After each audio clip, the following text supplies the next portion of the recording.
It's 8:10 this morning. Bourbon Bonanza West Coast. How about that name? It's a new fundraiser in Seattle, hoping to create a new program for young kids here in Western Washington. And this morning we've got Tommy Patrick, owner of the restaurant Ballard Cut in Seattle's Ballard neighborhood. Great to have you here. Thanks for having me. You brought your bourbon, I did. which is a good thing What a when we're talking spread. about a bourbon fundraiser. Tell us what is this? The Bourbon Bonanza Benefit was a program that had been running in Kentucky for a good number of years. This is the first time it's being held outside of Kentucky. Ah, okay. So we were chosen at the Ballard Cut to represent the West Coast for this event, and the bourbon and rye company Willet is going to be coming out here and doing some very special pours and whatnot. We have a bunch of 9-year bourbons and ryes and other fancy pants versions of stuff as well. Ooh. How do people get involved, and what does this support, and how can people support the cause? People get involved. There are tickets to purchase. There's an online auction kind of thing going on.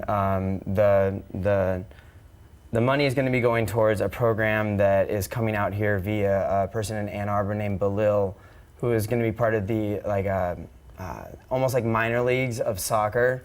There's the Ballard FC Foundation, which is what I started with a bunch of the different people from the Ballard FC Club, and we're just going to be bringing a bunch of money for a program called CLR, which is Community Leadership Revolution.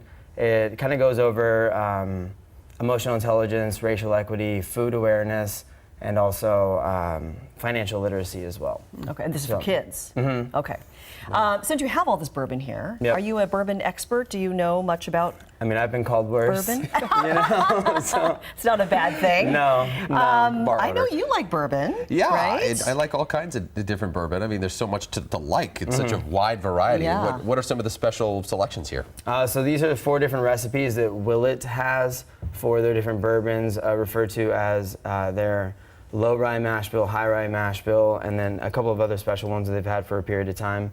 And then you have a rye whiskey over here, which just simply means that it's 51% or more rye, aged for a minimum of 2 years on virgin American oak, and then it's barreled and whatnot. But these are different special selections that myself and the master distiller of Willet, as well as a couple other people from whiskey bars around the country, named Jack Rose in Washington, D.C., Delilah's in Chicago, and then Willet from the Bardstown area in Kentucky, that are going to be coming out, and we're all pouring different versions of it and stuff like that. You can try it and talk to the distillers about how they made it. That's such a fun way to do that. So do you drink it neat, or is it in a cocktail version? Drink it however you like. There's Would you go neat? Just a I little, like it neat. Yeah. Yeah. Just a little straight up, huh? Yeah. And these ones are different versions of older and more antique stuff like that. So this is a version of Blanton's from. Well, let's look at that. Wow, that just looks expensive. Yeah, so this one was bottled on May 2nd, 1986. Oh, really? Can I hold the bottle? Careful. Wow, I know. So that one would have been distilled and bottled by Elmer T. Lee in the 80s. Whoa. This is a 1959 bottling of Suntree. 59? So will people be able to try these? Yeah. So where do they go? Give us another specific for anybody that wants to take part, try these and support the cause. Just Google Bourbon Bonanza Benefit and it'll pop up. I'm not too technologically gifted. But this one is definitely the most cool looking. Okay. All right, let's check that one out. So this is the first edition 1971 Old Rip Van Winkle. Oh my! So look at this right Look here. at this. Wow. It is the decanter, one of the ones that started it all back in 1971, and you can get kind of a little shot of that little guy down over there. Yeah, 1971. So the lid of this gnome pops Is off. the hat? And Yeah. Yeah, the hat is where you pull it out. What would this taste like being in the bottle that long?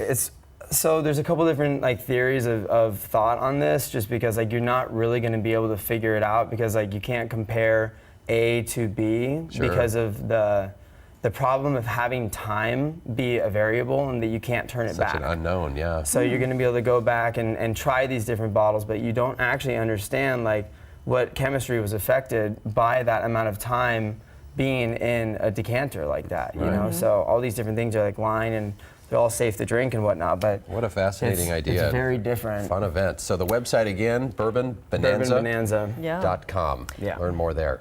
There it is, August 27th at the Ballard Cut. What a night this is going to be. Enjoy it. If you like bourbon, you're going to like this one. Yeah. All right. Thanks, Tommy. Appreciate it.